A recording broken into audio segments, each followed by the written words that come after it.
Salut les amis, bienvenue encore chez Christian pour un deuxième podcast, épisode numéro 2. On va parler un peu faire une continuité avec notre dernier épisode, on va continuer un peu sur le sujet des finances personnelles. Donc aujourd'hui, j'ai toujours mon invité Jean-Sébastien qui est avec moi. Bonjour. Jean-Sébastien qui est très heureux de se joindre à moi pour parler des sujets de finances, qui préoccupe, je pense, que l'ensemble des gens, pas mal aujourd'hui, incluant moi, là, on est tous un peu affectés par qu'est-ce qu'on voit, la récession, les taux d'intérêt. Donc, on poursuit un peu avec un sujet, je pense, qui va quand même aider beaucoup les gens pour la question de budget. Comment faire un budget, comment gérer un budget, parce qu'on a tous besoin d'avoir un budget, puis effectivement, si on ne se crée pas un budget, malheureusement, je pense pas qu'on va être capable de bien nous Non. gérer nos finances personnelles. Fait que le budget, pour moi, puis je le répète, budget depuis tantôt, il est très important. Je pense pour le fait de, justement, assurer une certaine sécurité financière pour les ménages, puis pour chacun d'entre nous, parce qu'on a tous besoin d'avoir un budget et bien gérer nos finances. Fait que dans le Exactement. fond, pour commencer, on va commencer par tout de suite aborder la construction du budget. Puis Jean-Sébastien va nous expliquer un peu comment faire. Mais moi, je suis peut-être un peu extraterrestre, mais j'aime vraiment ça. Depuis que j'ai 20 ans, que j'ai à peine de revenus, que je fais des budgets. Dans le fond, j'ai commencé à faire des budgets parce que j'avais pas beaucoup de revenus, puis je voulais vraiment limiter mes dépenses, puis maximiser là, où est-ce que je mettais mon argent. Fait que, dans le fond, c'est facile. Ça se subdivise en deux catégories. La première, très simple, les revenus, et la deuxième, les dépenses. Euh, les revenus, ça peut avoir l'air simple, mais dans le fond, il y a quand même des petites subtilités à considérer. La première, bon, évidemment, le premier revenu qu'on a, c'est le salaire.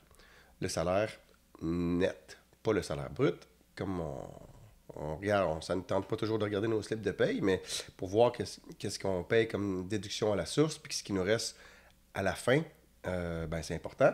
Donc, c'est avec le salaire net, évidemment, qu'on fait le budget. Quand tu prends la somme de tous tes slips de paye, comme la plupart des gens en ont 26 par année, une paye aux 2 semaines, euh, ben tu arrives à ton total annuel de revenus. Il y a d'autres catégories aussi, pour ceux par exemple qui ont des enfants. Tu as les allocations, c'est pas négligeable ça, c'est important de mettre ça dans un budget. Tu peux aller chercher, je sais pas, par enfant, 2, 3, 4 000 piastres par année de revenus du fédéral et du provincial. Euh, le fédéral, tu le reçois au mois, puis le provincial, tu le reçois aux 3 mois. Donc, c'est quand même des rentrées d'argent qui sont importantes à considérer. C'est sûr que ça sort vite. Et puis, ben, c'est ça le but d'un budget, dans le fond. C'est contrôler comment ça sort, puis pour être...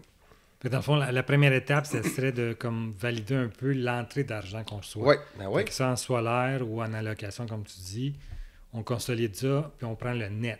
On C'est prend lui le qui, net, le c'est lui salaire nous net. qui nous reste dans les poches. Là. Puis, tu sais, si on va aller vraiment dans les détails, dépendamment des budgets des gens, évidemment, tu sais, il y a des trucs comme des remises de cartes de crédit aussi. Il y a des cartes de crédit qui donnent des remises de, je sais pas, 25 piastres par mois ou je sais pas trop. Mais tu sais, au bout de la ligne, ça peut faire facilement 5, 800, peut-être 1000 piastres par année si tu dépenses beaucoup. Fait que c'est encore des choses qui sont à considérer, qui font en sorte qu'on le verra plus tard, qui peuvent te donner un revenu discrétionnaire un petit peu plus... Mais en fait, tout ce qu'on fait dans le budget de revenus, c'est important de bien le calculer parce que c'est ça ta réponse ultime. C'est jusqu'à combien tu peux dépenser sans t'endetter. OK. Moi, je le vois comme ça. Tu peux dépenser jusqu'à, par exemple, 50 000 piastres par année. Si tu dépasses ça, ben fais attention, parce que là, tu vas commencer à t'endetter, payer des taux d'intérêt, être un peu plus égorgé. Puis comme tu l'as dit dans l'introduction, la récession s'en vient, euh, les taux d'intérêt sont élevés, fait qu'il faut faire attention, vraiment attention. Fait que, bon, ben les revenus, on vient de le dire rapidement. Fait que pour résumer, c'est le revenu de salaire. Tu as des trucs un peu selon les situations. Par exemple, dans ma situation à moi, ma fille est un actif. Elle me donne, Elle donne de l'argent? elle me donne de l'argent, c'est le fun. Le gouvernement me paye pour avoir un enfant, autant le fédéral que le provincial. Puis des petits détails comme par exemple des cartes de crédit, des remises, tu sais, de la remise Costco. Beaucoup de monde va chez Costco. Si tu dépenses beaucoup, ta remise, ça va être grosse à la fin de l'année. Là. C'est sûr que tu peux le prendre, puis l'oublier, puis le dépenser. Mais tu peux aussi le compter, puis le mettre dans ton budget de façon précise. Fait que ça, OK. c'est les revenus. C'est assez simple. Maintenant, les dépenses. Ça, on peut, on peut en faire vraiment pendant longtemps. Mais il y a des catégories de dépenses qui reviennent pour tout le monde. Tu ne peux pas les éviter. Premièrement, il faut que tu demeures quelque part. Fait que dans ta catégorie de dépenses principale, c'est l'habitation. Donc, si tu es dans une maison ou un condo, tu as fort probablement une hypothèque à payer. Ça, c'est une grosse dépense à chaque mois pour tout le monde. C'est au-dessus de 1000$ par mois et 1500, peut-être 2000 et plus, dépendamment de la valeur de la maison, de la propriété. Donc, si tu payes ta propriété, tu as des taxes à payer. Évidemment, on n'y échappe pas. Les taxes scolaires, qui sont pas tellement élevées par année, mais les taxes municipales. Ça monte vite, là, dépendamment des propriétés. 2, 3, 4, 5 000 par année, peut-être plus. C'est une maison à revenu. En plus, ça, c'est une autre chose. C'est une maison à revenu. Ben, les gens qui en ont, généralement, ils sont un peu plus à l'aise à faire des budgets parce que ça fait partie, on est comme plus dans... On essaie de plus d'aller circonscrire un peu le début de faire un budget. Là, on reste dans la base. Dans la base, exact. Donc, les grosses dépenses reliées à l'habitation sont l'hypothèque ou le loyer, les taxes foncières, Hydro-Québec. Toutes les, dans le fond, les nécessités, dans le fond. T'as pas le choix, Hydro-Québec. Puis tu peux mettre là-dedans aussi, peut-être, tout ce qui a rapport autour de la télé, disons, là, les abonnements, là, si tu as Elix, si tu as Bell, n'importe quoi, c'est quand même des montants élevés par mois, ça. Ta connexion Internet, ça va vite. Exactement. Tu arrives à, je sais pas, facilement 200$ par mois, là, si tu comptes Netflix, puis Disney+, puis blablabla, ça va super vite. 200$ par mois et plus, là, ça paraît dans un budget. Il faut absolument le noter, en tout cas, selon moi, c'est très important. Donc, ça résumerait, en fait, il y a plus que ça. Il faut que tu te gardes une marge de manœuvre aussi. Si ça te tente de peinturer, il faut que tu le prévois dans ton année. Si tu veux changer la configuration des pièces, ta cuisine, peu importe quel projet de rénovation, ça fait partie du budget soit d'habitation ou peut-être, on arrivera plus tard, le budget discrétionnaire. OK. Dans le fond, deuxième étape, ça serait comme plus d'identifier les dépenses qu'on a liées aux nécessités. Donc, l'habitation, puis tout ce qui entoure l'habitation avec les dépenses connexes, là, directes, là, directement liées, là, pour, dans le fond, vivre. Ben les meubles aussi. On a bien beau avoir une belle grande maison, il faut avoir des meubles. Ça finit tout le temps par se démoder ou bien, tu sais... je sais pas, c'est normal de vouloir en changer de temps en temps. C'est toutes des choses qu'il faut essayer de penser d'avance. Je sais que c'est compliqué, puis c'est vraiment pas évident. Puis c'est difficile de se limiter quand on arrive, je sais pas, moi, chez Ikea ou n'importe où, puis qu'on voit quelque chose. Wow, tu peux scraper ton budget vraiment vite là, quand t'es pas trop discipliné. La deuxième catégorie, après l'habitation, qui est très, très importante, puis auquel on n'échappe pas, les déplacements. La plupart d'entre nous avons, des adultes, avons une voiture. Ben, si c'est une voiture louée ou si c'est une voiture que tu as achetée, tu as encore une mensualité à payer. Là. 500-600$ par mois, tu as quand même une bonne voiture, mais ça paraît. Il faut le compter dans le budget, c'est très important. Puis depuis quelques années, tout le monde a remarqué l'augmentation croissante, rapide des assurances. Oui, tout à fait. Avant, je suis sérieux, on pouvait quasiment le négliger. Dans les bonnes vieilles années, il y a peut-être 20 ans, c'était quoi, 500$, 600$ par année, même si tu avais une nouvelle voiture. Là, en bas de 1500$, c'est quasiment impossible. Tout à fait, oui. Puis c'est ça, il y a plusieurs aspects qui rentrent dans la question de l'évaluation du coût, puis comment que le coût est déterminé là, pour les assureurs. Là. C'est clair que ça a un impact au niveau des primes qu'on paye.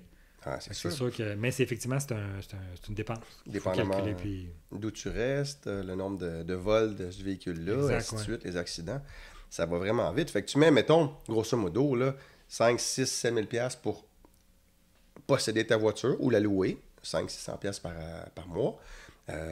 Mettons 2000$ d'assurance. C'est déjà pas mal, là. On approche 7, 8, 9 000. On n'a pas encore payé le gaz. C'est bien beau avoir un hybride. Moi, c'est ce que j'ai, mais ça coûte quand même du gaz. Puis le gaz, on ne se le cache pas. Hein? On le sait, c'est cher. 1,5$, 1,75$ le litre, c'est rendu la norme. Ça monte vite quand tu remplis ta voiture. Si tu restes en ville, tout ça, ben tu sais qu'il faut que tu te stationnes. Effectivement, C'est pas évident. Là, moi, je me stationne pour aller au travail. Ça me coûte 300 quelques piastres par année. J'ai un condo, puis je loue un stationnement à un voisin quelques mois par année. Fait que c'est encore, on est juste pensé à ça, on est à 1000 piastres par année. Là. C'est gros, là. C'est pas quelque chose à négliger. Si jamais, je sais pas, tu prends le métro, on se déplace tout le temps. L'autobus, peu importe. Tu sors un soir, Uber. Oui, exact. Ça va vite, 20, 30, 40 piastres de Uber, une couple de fois par année. Encore une fois, c'est une couple de 100 piastres. Puis, évidemment, ce qu'on n'aime pas penser, là, mais qui est encore là, le coût du permis de conduire, c'est négligeable, là, je sais pas, maximum 100 piastres par année, mais... Les plaques? Les plaques, c'est rendu quasiment 300 piastres par année, ça, les plus, là. C'est fou. Puis ton permis de conduire, faut pas oublier, là. Il y en a peut-être qui devraient mettre un budget contravention aussi dans les déplacements. C'est assez facile d'en attraper. Ou stop, ou n'importe quoi. C'est ça, la vitesse, le stop, ouais. les classiques. Là. Ben, quand tu as une contravention de vitesse ou de stop, peu importe, tu t'en rends peut-être pas compte, mais le prix de ton permis, le renouvellement de ton permis augmente. Puis ça, il te manque pas, là. Ça, c'est peut-être... Tes points d'inaptitude, dans le fond, qui viennent de s'ajouter. Exactement. Ça va vite, ça aussi. Fait que c'est une coupe de 100 piastres encore à réfléchir, puis à écrire sur une feuille ou dans ton fichier Excel. Puis, je pense qu'on a fait le tour. Ah, ben l'entretien de ton auto. C'est bien beau mettre du gaz, mais il va falloir que tu ailles faire tes changements d'huile, que tu changes tes pneus. Ça se peut que tu fasses ça dans ton entrée chez vous, tant mieux. Moi, non, je fais pas ça. Fait que ça me coûte de l'argent. Puis, les breaks, après 4-5 ans, il faut que tu les changes, même avant. Ça dépend de comment tu chauffes. Fait que je pense que là, on a fait pas mal le tour. Toutes les dépenses de déplacement. Puis, mais tant qu'à extrapoler, si tu as un vélo, encore une fois, il y a de l'entretien là-dessus. Je sais pas, moi, dans le fond, tout ce qui est lié au transport, si on peut dire, on peut généraliser dans le fond le deuxième. Là, Fait que, tu sais, juste à regarder ça, ça coûte facilement, si tu as une voiture neuve ou presque, là, 10, 11 000 piastres par année peut-être. Quand tu mets tout ça ensemble, là, c'est fou. Là. Effectivement. Puis il faut le calculer dans le fond. Il faut prendre le temps de bien identifier chacune des dépenses qu'on a liées au transport, liées dans le fond à notre logement, liées dans le fond à toutes les dépenses qu'on doit payer pour juste fonctionner dans le fond avec ce qu'on a. Soit aller travailler, soit aller faire des sorties ou peu importe, parce qu'effectivement le transport il n'est pas juste pour la question de se déplacer au travail, mais ça peut être aussi pour les loisirs. Puis dans le fond, oui, c'est sûr. Ouais. Troisième point. Toi, tu vas aller au loisir, peut-être. Non, mais attends, les loisirs. Il y a d'autres choses. Oui, on a tous des loisirs, mais c'est peut-être pas ce qui est le plus cher. Oui, exactement. Dépendamment des gens, évidemment. Mais un autre qu'on n'échappe pas, c'est de la nourriture. Là. Effectivement, oui, la bouffe. Tu sais, la bouffe, encore c'est une autre affaire, ça, qui augmente. Là, une inflation de 10% par année depuis 2-3 ans. Là. Wow! Moi, en tout cas, quand j'allais à l'épicerie, tu sais, ma philosophie, c'était plus je vais à l'épicerie, plus j'achète à l'épicerie, plus j'économise. Parce qu'il n'y a rien de mieux que ça. Tu arrives chez vous, tu fais ta bouffe, tu peux te payer un salaire si tu veux, mais bon, ça reste gratuit, tu sais, au bout. Si tu vas au resto, non, ça va être plus cher, c'est sûr. Puis, si tu vas, je sais pas, manger à la cafétéria de ton travail, encore une fois, ça va être élevé. Mais là, il me semble, depuis 2-3 ans, on entend des termes comme la réduflation. Oui. Bizarre comme mot. J'ai entendu ça. Fait que tu te retrouves avec 5 bâtons dans ta boîte. Elle vaut le même prix ou même un petit peu plus cher, mais finalement, chaque bâton est plus petite, puis il y en a moins. Bon. Complètement avant, mettons qu'il y avait 6 dans la même boîte. Là, puis là, ça rendu à 5. Ils ont gardé quasiment le même format d'emballage, mais ils ont réduit la quantité, le contenu. Oui. Fait que toutes ces choses-là font en sorte que, tu sais, ma philosophie, plus je vais à l'épicerie, plus j'économise. C'est encore vrai parce que les restos aussi, c'est vraiment, ça a augmenté vraiment beaucoup. Mais, wow, OK. Tu peux plus vraiment t'en sortir facilement avec la bouffe. Là. Même les pâtes, c'est pas très cher, là. Il faudrait quasiment que tu les manges blanches parce que. Ou même avec du beurre, ça coûte cher, là, tu sais. Fait que ça va vite. Ça va vite. Puis si tu inclus, comme on vient de discuter, les restos là-dedans, ou je sais pas, moi, évidemment, tu fais tes lunchs, c'est toutes des choses. pour moi, en tout cas, c'est ça qui est le plus difficile là, à évaluer. Okay. Je vais à l'épicerie, je vais chez Costco, je vais au resto. C'est difficile de le prévoir d'avance, mais au bout de la ligne, c'est sûr qu'il y a une constante à chaque année. Et puis, dépendamment si tu es avec tes conjoints, conjointes, situation les familiale, enfants, là, évidemment. C'est incroyablement variable selon les gens. Mais c'est quelque chose d'hyper important à calculer. Même si c'est difficile, si tu veux y arriver à la fin de l'année, il faut que tu évalues la nourriture que l'alimentation. tu prends. L'alimentation. Puis je pense que j'ai commencé, même si ma situation n'est pas idéale pour ça, vraiment à augmenter la fréquence où je vais chez Costco. Puis je pense pour l'instant, là, c'est la seule façon vraiment d'économiser parce que à l'épicerie, j'ai commencé à arrêter d'acheter certaines affaires. J'avais jamais fait ça dans ma vie avant. Là, depuis 2-3 ans, ça n'a pas d'allure. Là. Ça me fait mal au cœur de payer, je sais pas, moi, je suis rendu quoi, une boîte de, on parlait des bartendes, 5 bartendes, c'est quoi, 4 piastres? 5 piastres? Ouais. 1 piastre par bartende. Souvent, avant, il était 1,99, là, rendu 2, 3, 4, 3, 2,99 quand il est en spécial. Ça, c'était pour 6, 2,99 pour 6, là. Ouais. Ben, on est rendu quasiment 1 piastre par bartende. Ouais, exact. Ouais. Il faut manger, on n'a pas le choix, mais OK, il faut réfléchir. Tandis que tu t'achètes ton 40 bartendes chez Costco, wow, là, sont quoi, 50 cents chaque, peut-être moins. Je sais pas, là. Question de volume, dans le fond. Sauf que, tu sais, si tu manges, tu es écœuré, parce que c'est ça qui arrive chez Costco, tu t'écœures de manger la même chose tout le temps. Puis si tu finis par les jeter, c'est pas mieux, parce que tu vas avoir payé le même prix, puis tu vas avoir gaspillé inutilement de la bouffe. Mais bon, vous voyez l'idée? Ouais. Fait que ça, c'est une autre grande catégorie de dépenses. Fait qu'on a fait habitation, déplacement, nourriture. Là, les autres, c'est un peu, encore une fois, aléatoire, si on veut, mais il y en a une qui est très importante qu'il ne faut pas négliger, puis je pense que malheureusement, il y a vraiment trop de monde qui la néglige, c'est la catégorie de l'épargne. Okay. Moi, quand je pense à épargne, surtout avec mon âge qui avance, je pense à la retraite, c'est sûr. Puis j'ai pas la chance d'avoir un employeur qui paye une retraite. Donc, c'est moi qui ai bâti ma retraite. Ça veut dire que depuis longtemps, là, j'y pense. Puis quand on parlait de l'inflation depuis 2 ans qui est assez élevée, mais la bourse, ça va pas bien non plus. Non, effectivement. Fait que quand je regarde mes placements, puis je me rends compte que ça a diminué depuis 2 ans, malgré que j'en ai mis dedans, wow, ça c'est vraiment pas cool. Bon, c'est une conjoncture, là, ça va changer. Puis il faut pas avoir peur de ça, parce que ça va revenir. Ouais. Après la petite récession qu'on va vivre, là. En tout cas, j'espère, ça devrait. C'est toujours revenu dans le passé, ça va revenir encore. Mais bon, la façon de faire de l'épargne, ben c'est sûr que la façon numéro 1 pour la retraite, c'est le REER. Le REER, c'est super parce que ça te donne un crédit d'impôt. OK.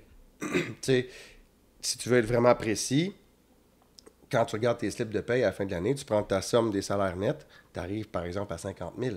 Mais si tu mets 10 000 $ en REER à la fin de l'année, ça va te donner une économie d'impôt quand même pas mal, appréciable. Là. Ça, c'est pas écrit sur tes slips de paye. Là. À moins que tu effaces un prélèvement automatique, peut-être.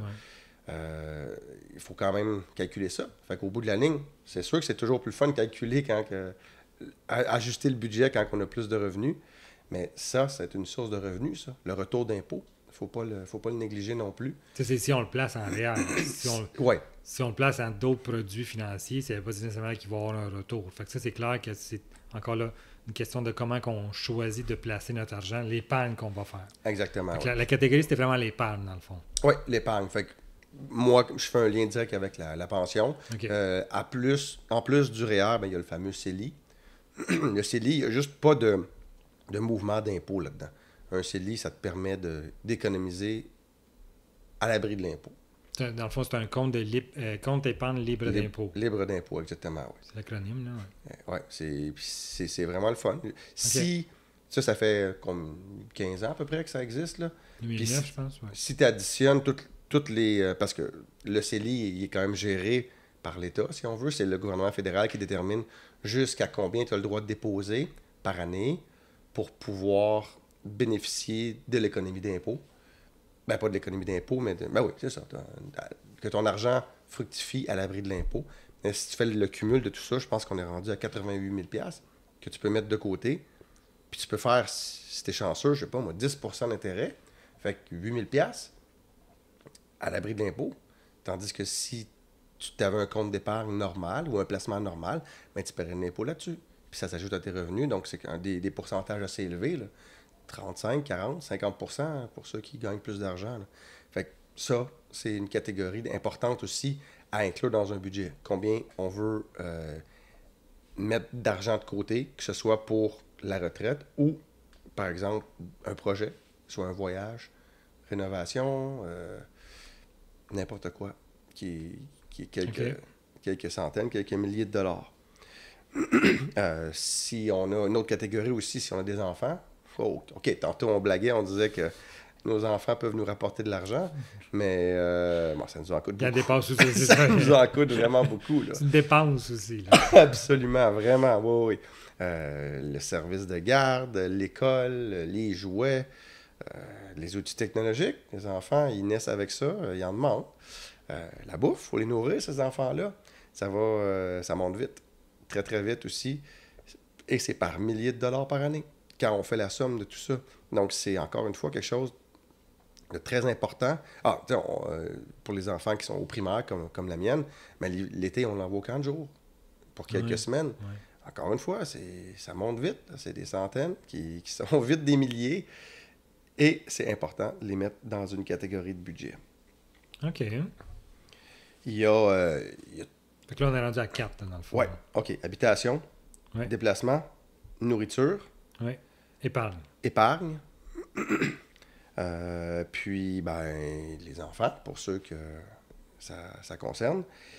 Puis, en fait, le reste peut être aussi catégorisé, mais pour moi, dans mes trucs, j'ai mis dans autre, si on veut. Okay. Là, on met, tu sais, je sais pas, moi, si j'ai pas d'assurance à mon travail, donc ça me coûte cher aller chez le dentiste. Je me fais suivre régulièrement par une chiro. Encore une fois, ça monte quand même assez vite. Toutes les petites dépenses mon cellulaire, encore une fois, comptez-là, c'est une couple de centaines de piastres par année. Fait que, comment tu appellerais cette catégorie-là, mettons, si on en ferait une? Alors, moi, je l'ai appelé autre. Je suis pas très imaginatif, là. Moi, je disais discrétionnaire, mettons. Ouais, peut-être. Ben, c'est quand même... C'est une nécessité, mais c'est optionnel. Oui, discrétionnaire, je suis d'accord, sauf que, tu sais, chez le dentiste, je suis vraiment discrétionnaire. Il faut y aller, ça ne tente pas, c'est cher. Fait que, avant d'arriver à discrétionnaire, il y a quand même ça à isoler, si on veut. Quoi d'autre? Tu sais, aussi, il peut y avoir un changement dans la situation qui fait en sorte qu'on paye de l'impôt à la fin de l'année. Il faut peut-être s'en garder un peu de côté pour ça, ou sinon prendre une partie de l'épargne qu'on avait mis de côté. La technologie, ça, c'est quasiment une catégorie en soi, en elle-même, là. On veut tout avoir une tablette et ou un cell et ou la télé, puis des abonnements qui viennent avec, la musique en continu, et ainsi de suite. Fait que c'est toutes des choses aussi à réfléchir, puis à mettre dans le budget. Je répète tout le temps la même chose, mais c'est ça. OK. Mais pour y arriver, tu sais, c'est beau. Tu peux faire un super beau budget, là, OK? Bien ordonné. Vraiment, tu as pensé à tous les détails. Mais si, après un mois, tu arrêtes de suivre tes dépenses, ça donne pas grand-chose, là. Fait que le mot-clé, pour moi, c'est la discipline. OK. C'est très important de garder de la discipline. Première chose, pour voir si tes prévisions sont pas atteignables, mais oui, si tu arrives à... Réaliste, mettons? Oui, réaliste, exactement. Parce que ça se peut là, que tu aies des inconvénients, que tu arrives des choses qui font en sorte que, OK, non, je me suis... ça m'a coûté plus cher en déplacement cette année. Mal évalué ou... C'est ça. Ouais, c'est normal de mal évaluer les choses. Ça prend des années aussi pour y arriver. Puis, l'argent tombe pas du ciel. Fait que, tu sais, si tu as un inconvénient, peu importe de quelle nature, qui te coûte 1500$ cette année, il faut que tu réorganises tes choses, là. C'est là la discipline. Est-ce que tu te dis, non, moi, je dépense toujours autant en habitation, en déplacement, en logement, blablabla, en nourriture? Faut que tu coupes quelque part, là. Sinon, là, on arrive dans une autre game, là. Le budget... C'est là qu'on peut s'endetter. Moi, je suis chanceux, j'ai plus d'hypothèque, c'est ça. S'endetter, ça va vite. Puis effectivement, dans le fond, c'est quand on vient, comme on a créé notre budget, mais là, malheureusement, pour X raisons, on a comme dépensé un peu plus que prévu dans nos Ce qui arrive différentes... souvent, là. Ce qui est Oui, normal, oui, tout à fait, ça arrive. Puis des imprévus, ça arrive aussi, là.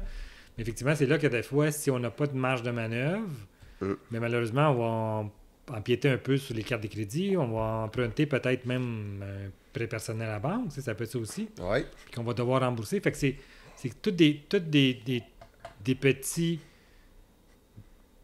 dépenses, des petites dépenses dans le fond qui vont empiéter un peu sur notre budget planifié, qui risquent d'avoir un impact sur notre capacité à payer puis être un peu à l'aise ou financièrement ou pas. Oui.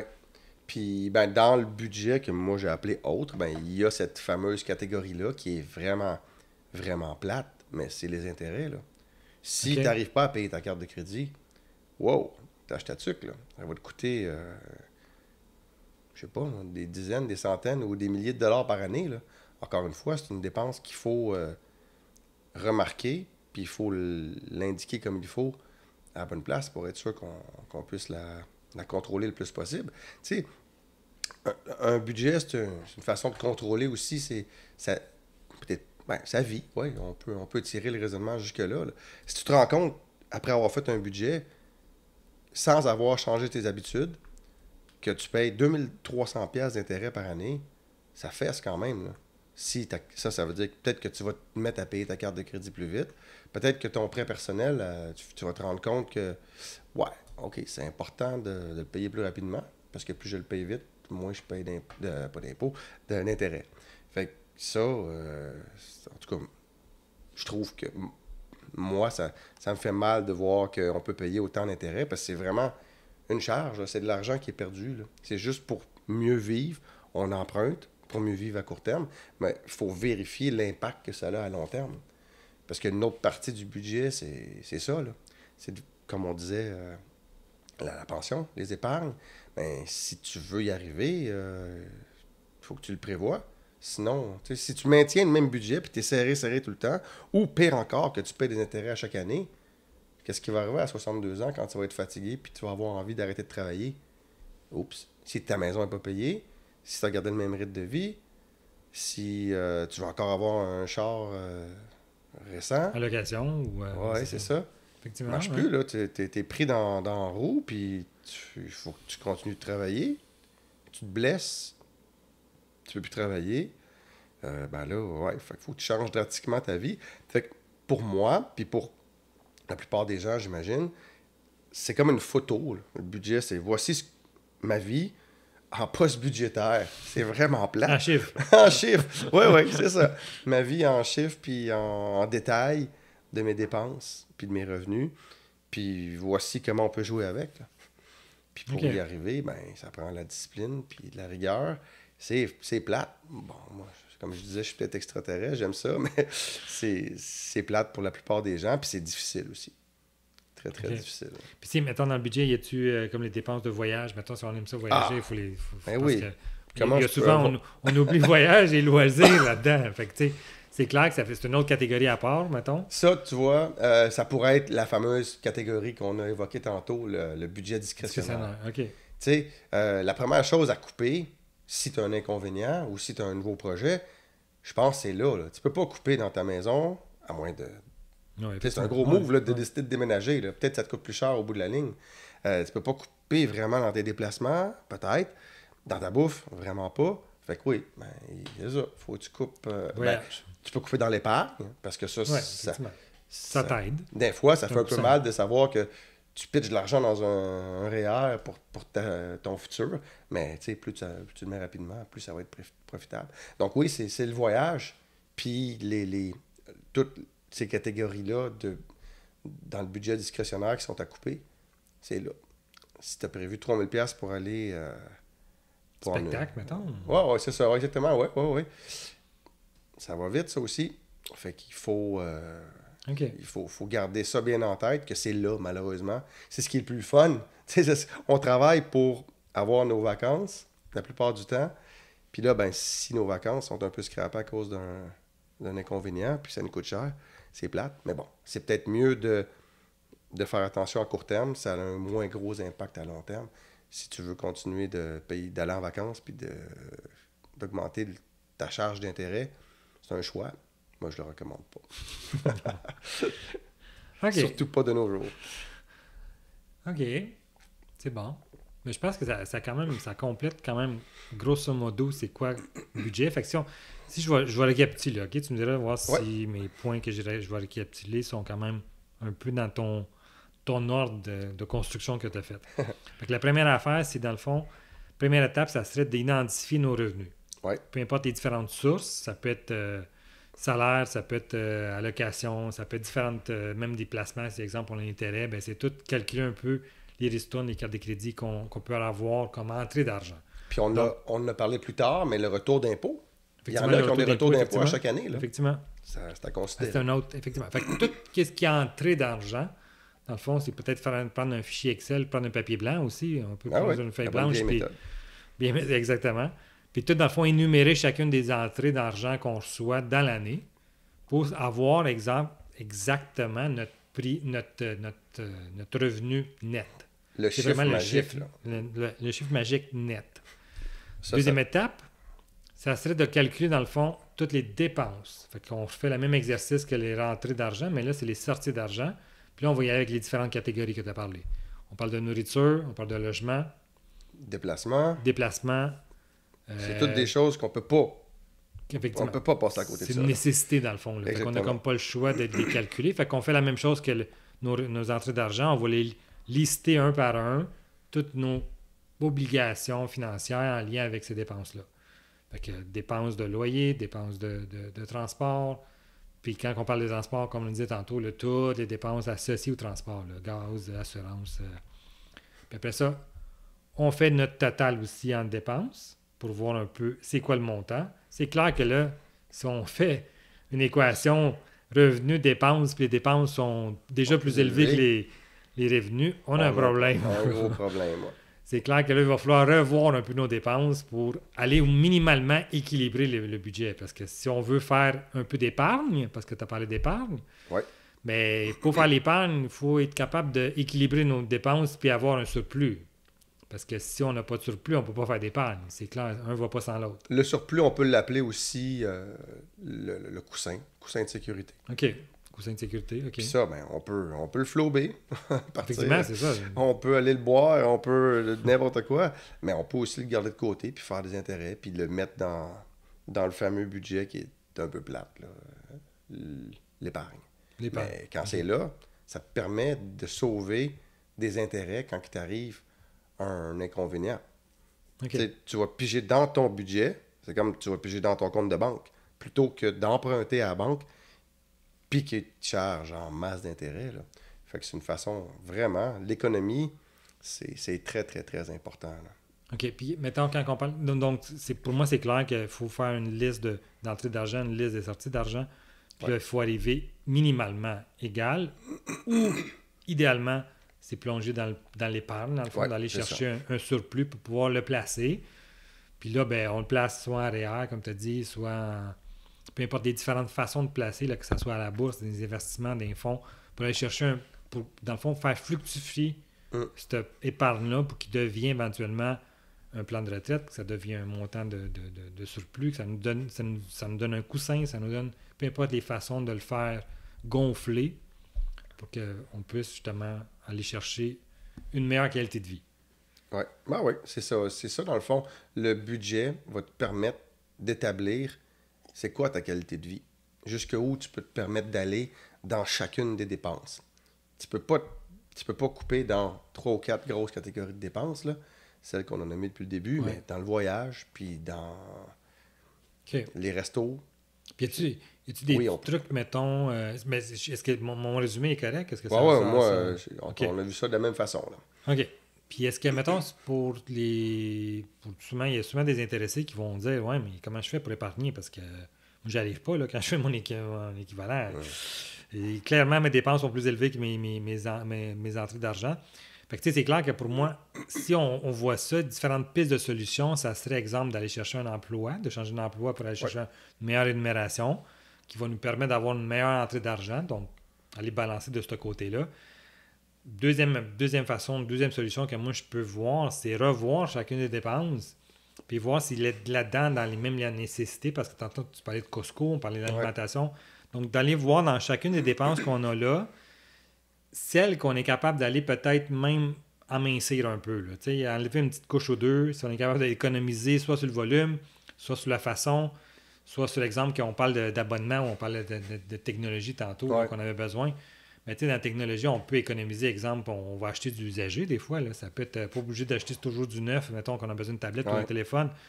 Bon, on peut aller chercher tout simplement des trucs usagés qui vont permettre d'aller chercher un meilleur prix, donc une certaine économie, pour faire baisser nos dépenses, pour qu'éventuellement on puisse épargner. Pour arriver, il y a ce que tu as nommé, mais aussi, par exemple, en déplacement. Tu sais, je sais pas, si on reste à une distance normale de, je sais pas, 10 km, disons, de notre travail, peut-être que juste le fait de prendre le vélo 2 fois par semaine, effectivement. C'est nono, mais ça fait en sorte que tu vas économiser sur l'essence, quand même, peut-être plus que tu penses. Puis, tu sais, c'est sûr que c'est des économies qui ont l'air, comment on dit ça, des économies de... Fond de tiroir. Fond de tiroir, c'est ça, merci. Mais au bout de la ligne, encore une fois, c'est à ça qui sert le budget. Si tu te rends compte que ça te coûte 25$ de moins d'essence par mois, ben c'est 300$ à la fin de l'année. Là. C'est comme ça qu'il faut le voir. Fait que oui, il y a moyen, tu sais, puis la bouffe, il y a tout le temps moyen de faire moins. Tu peux manger des pâtes à margarine toute ta semaine, tu vas être écœuré, mais là, vraiment, tu économiserais en tabarouette, puis tu serais bien rempli en plus. Là. C'est nono, mais tu peux boire. Moi, j'ai toujours été quelqu'un qui boit beaucoup de jus. Puis les prix des jus ont augmenté énormément, mais à un moment donné, je me suis dit, je vais boire de l'eau. Puis je me mets une petite shot de jus le petit concentré de jus de lime là, dedans. Là. Ça coûte pas mal moins cher, ça. C'est nono, mais ça fait économiser quelques dizaines de dollars par mois. Puis c'est comme ça que tu finis par voir qu'à la fin de l'année, tous tes efforts ont permis d'aller, je sais pas moi, donner une meilleure marge pour ta pension ou carrément ton budget éducationnaire, puis tu peux te payer un voyage peut-être grâce à ça. OK. Ça, effectivement, dans le fond, c'est... des trucs, il y en a un peu partout. Là, c'est juste une question de revoir les dépenses. Souvent, les gens pensent que c'est comme... C'est la grosse affaire, on ne sait pas. Il faut payer ça, mais tout se négocie, tout peut être amélioré. Fait que, il ne faut pas juste avoir peur de se lancer dedans puis prendre une à une chacune des dépenses puis regarder comment on peut les couper. Des fois, même éliminer. Là, si on est capable d'éliminer des dépenses qu'on n'a pas nécessairement besoin, peu importe la façon de le faire, le budget, ça peut être... L'important à comprendre, c'est on a un point d'entrée, dans le fond, on a un revenu, puis on a une sortie. Puis au bout de la ligne, l'important, pour moi, tant qu'à moi, c'est toujours arriver à un plus à la fin. Ah ben oui, c'est sûr de pas... C'est jamais tendre vers l'égalité, mais c'est toujours tendre vers un plus, parce que c'est là qu'on va faire des économies, puis c'est là qu'on va être capable de faire fructifier un peu notre argent. Puis c'est pas tangible, c'est pas rapide, ça, la fructification de l'argent. C'est à long terme, puis c'est plate. Mais au bout de la ligne, c'est là que la différence est. Quand tes petites économies t'ont permis d'avoir 50 000 $ comme coussin, ben t'as un problème de plomberie chez vous, puis ça coûte ça. Pour refaire toute la plomberie de ta maison, ben t'es vraiment content. Tu l'as plus ton coussin, mais maudit qu'il aura servi, puis tu payes 0 intérêt. Effectivement. Ça, c'est... Ouais, puis c'est clair qu'il y a comme... Pour moi, il y a aussi d'autres façons de faire. Là. Exemple, les cartes de crédit, là, souvent, on pense qu'on est pogné avec une carte de crédit, mais non, vous pouvez même changer les cartes de crédit. Là. Des cartes de crédit, des fois, on change mettons qu'il y a une nouvelle offre professionnelle là, pendant 6 mois de temps, là, vous payez 4,99 au lieu de 20,99. Là. Ben, pour quelqu'un qui a déjà une dette sur une carte de crédit, juste le fait de faire le transfert d'une carte de crédit vers une autre, ça peut permettre on peut permettre une économie. De diminuer exactement, l'intérêt, dans le fond, qu'on va payer. Ou tu peux aller faire une consolidation de dette. Exactement. Ça, tu vas, en fait, convaincre ton banquier que tu es capable de gérer tes dettes comme il faut. Puis, au lieu de payer 19% sur ta carte d'intérêt, ta carte de crédit, 10% sur le prêt personnel, ben, tu rapatries tout ça ensemble, puis tu payes un montant par mois, par exemple, je sais pas, moi, 250 $ par mois pendant 5 ans, mais au moins tu sais que ça, quand ça va être fini, tes C'est dettes réglé. vont être réglées, puis tu payes plus d'intérêt autrement. Puis ça, par exemple, faut pas.